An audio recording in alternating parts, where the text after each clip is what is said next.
ça, c'est un point commun des artistes. Alors, vous vous considérez un peu comme un saltimbanque, donc on voit qu'il y a un point commun encore là. Des artistes, des chefs d'entreprise, de tous les métiers qui demandent énormément d'investissement.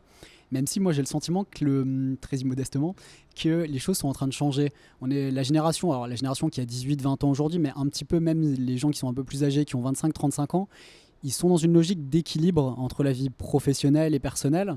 Et puis, je trouve aussi notre génération beaucoup plus active de son développement, beaucoup plus active dans la prise en main de ses problématiques. Aujourd'hui, voilà, il y a les réseaux sociaux, il y a énormément d'informations qui est rendue accessible. Et donc, les gens, par cette information, parfois, ont plus de moyens de prendre en main leur destin. Donc, il y a des situations que vous avez arbitrées ou que vous avez essayé de résoudre certains conflits, etc. Peut-être que certains de ces conflits ou certaines de ces difficultés personnelles vont se résoudre via d'autres réseaux dans l'avenir. Et donc, quelle va être la place du politique et de l'action politique, selon vous? Vous pouvez aussi ne pas être d'accord avec ce que je viens de dire. Non, pardonnez-moi, je suis pas d'accord. Tant mieux, c'est drôle. C'est-à-dire, je pense que les réseaux sociaux dont je fais la peau à plusieurs reprises, puisque j'ai toujours refusé de rentrer dans cette logique-là, hein, même si je raconte que je m'étais fait pirater un faux compte Facebook par des lycéens j'ai mis 2 ans à l'enlever. Bon, c'était pas trop violent, mais j'avais compris à partir de ce moment-là que ça craignait, quoi, quand même, pour dire les choses un peu crûment. Donc, je crois que les réseaux sociaux enferment les gens dans des univers très stéréotypés. Et je ne crois pas que de là, on voit le bien avec le complotisme aujourd'hui, je ne crois pas que de là vienne la lumière ou la capacité à s'émanciper. Je pense que c'est plus une prison que ça n'est une solution pour ouvrir sa vie à d'autres et ouvrir ses chakras, comme on dit. Rien ne remplacera la relation humaine. C'est pas parce que vous avez des faux amis en amis que ça va vous résoudre votre problème. Parce que de toute façon, à la première incartade, vous êtes traité de tous les maux, quoi, par les réseaux. Donc il faut vraiment s'en prémunir. Enfin, pour moi, je n'ai jamais tweeté non plus. Vous n'avez pas cette maladie. Par conviction, parce que c'est une addiction dangereuse. Je me souviens, je le dis dans le bouquin, ma DIRCOM, la dernière que j'ai eue, une femme formidable, d'ailleurs, me disait il faut être viral. Je dis ouais, mais enfin, viral, c'est une maladie, quoi. Hein, donc, Et encore une fois, on rentre dans une autre forme d'asservissement, c'est-à-dire que vous êtes obligé votre temps est d'autant plus conditionné, d'autant plus accéléré par la réaction, ce qui est un peu à l'opposé de l'action politique, qui demande du temps, qui demande de poser les choses. Oui, et puis même, moi, j'étais quelqu'un qui était très... j'ai refusé beaucoup d'interviews quand j'étais en situation politique. Quand j'avais rien à dire sur un sujet, je n'allais pas le dire. Je ne voyais pas la valeur ajoutée que pouvait avoir un commentaire que j'aurais fait sur tel ou tel truc que je n'avais pas travaillé. Bon, ça, c'est mon côté un peu bourrin, un peu rustique. J'en connaissais d'autres qui n'arrêtaient pas d'être devant les micros, qui disaient des choses totalement sans importance et sans savoir de quoi ils parlaient. Donc c'est vrai que c'est une école particulière. Moi, j'ai vu évoluer le journalisme. J'ai été journaliste. On avait du temps pour préparer. On avait des collaborateurs pour travailler. Souvent, quand les chaînes info venaient m'interviewer, le jeune journaliste qui était là me disait bon, c'est vous qui, oui, quelle question je dois vous poser pour écoutez, oui, parce que votre sujet est très technique, donc voilà. Ma réponse était vous allez en garder combien de temps? 30 secondes. Bon, donc je m'arrangeais pour faire 30 secondes, point. Parce que si je faisais 3 minutes et qu'ils piochaient dans ces 3 minutes des choses qui n'étaient pas ça, c'est le centrales caviardage par que vous rapport à ce que évoquez. j'avais envie de dire. Non, mais c'est pas leur faute. Je veux dire, on leur demande de faire 10 interviews par jour. Enfin, et puis en plus, ils ont la caméra sur l'épaule, ils tiennent le micro. Enfin, c'est quand même compliqué. Hein. Donc ça fabrique un autre mode de journalisme. Et finalement, tout le monde s'adapte. Celui qui pose la question et celui qui répond.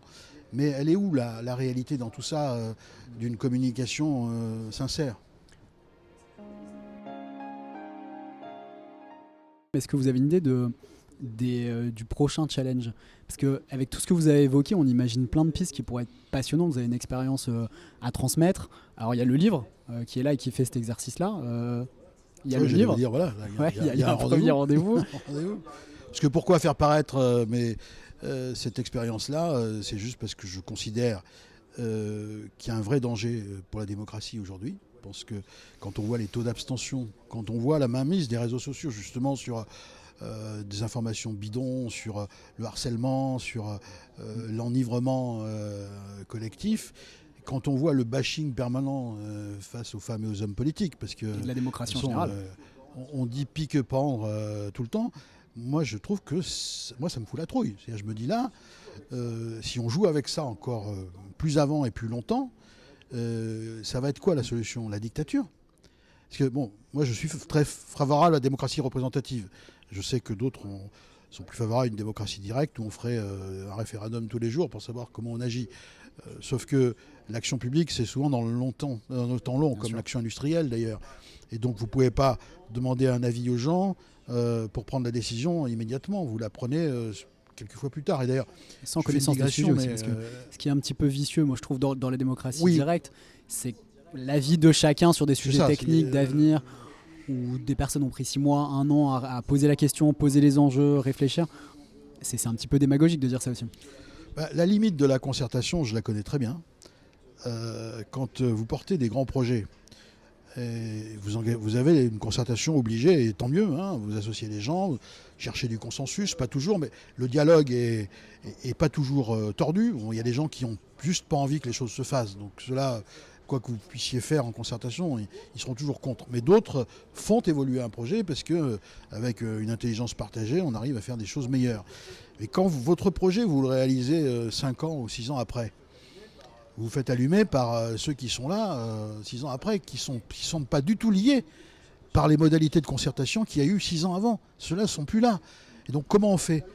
Alors la loi, elle explique que vous gravissez les marches les unes après les autres. Dans le moment de la réalisation, on est loin du moment qu'il y a eu de la concertation. Et donc ce temps, avec l'immédiateté de l'information, avec les réseaux, tout ce qu'on vient d'évoquer, ce temps a complètement annihilé la concertation qui avait eu lieu. Vous ne pouvez pas recommencer, sinon vous reportez votre projet. Il y a un bel exemple dans notre beau pays, c'est l'impossibilité de faire ressortir des parcs éoliens offshore. Des contrats signés en 2012, aucun parc ouvert aujourd'hui. Bon, c'est un des exemples de le côté pousse au crime, finalement, d'une concertation qui n'arrive jamais à aboutir. Et souvent, d'ailleurs, c'est les mêmes qui vous expliquent qu'on a pris du retard sur les énergies renouvelables et qui sont au devant des choses pour qu'elles n'arrivent pas à s'implanter, ce qui est quand même un petit peu un problème. D'accord. Et alors vous avez pas répondu complètement à la question. Une des parties de la question, c'était qu'est-ce que vous envisagez pour la suite? Parce que le livre est important, effectivement, et je vous rejoins sur le point de la démocratie. Là, la guerre est aux portes de l'Europe, et pour autant, quand on voit les sondages, on voit qu'il y a plusieurs candidats qui ont des discours autocratiques, qui font des intentions de vote quand même assez importantes. Mais est-ce que finalement il n'y a pas un rôle pour vous au niveau européen ou au niveau dans la résolution de conflits, dans la gestion de crise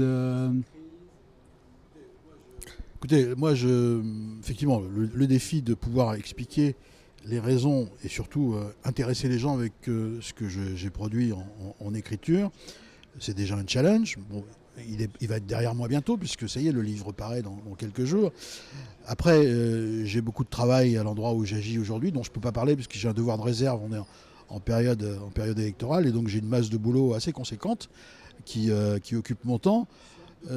Si on me demande demain de relever un défi de concertation, je le ferai volontiers. Parce que j'ai cité plusieurs exemples, notamment sur les antennes relais, où on m'avait demandé quelque chose d'assez délicat. On a plutôt réussi en prenant le temps. Je crois avoir une bonne connaissance de la manière où des gens en situation de conflit pourraient essayer de trouver une voie médiane d'entente.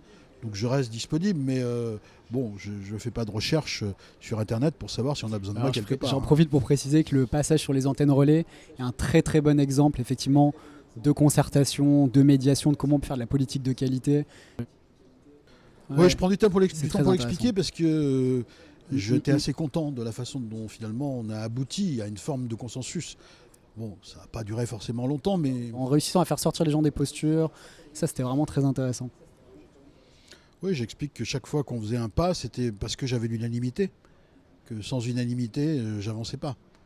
Et donc ça, c'est une condition qui est dure, parce que du coup... unanimité, pour des gens qui se mettaient sur la figure en permanence, c'était pas évident à obtenir. Mais bon, c'est un exemple, oui, je passe un peu de temps à le décrire, parce que je pense que c'est utile de montrer qu'il y a une voie parfois.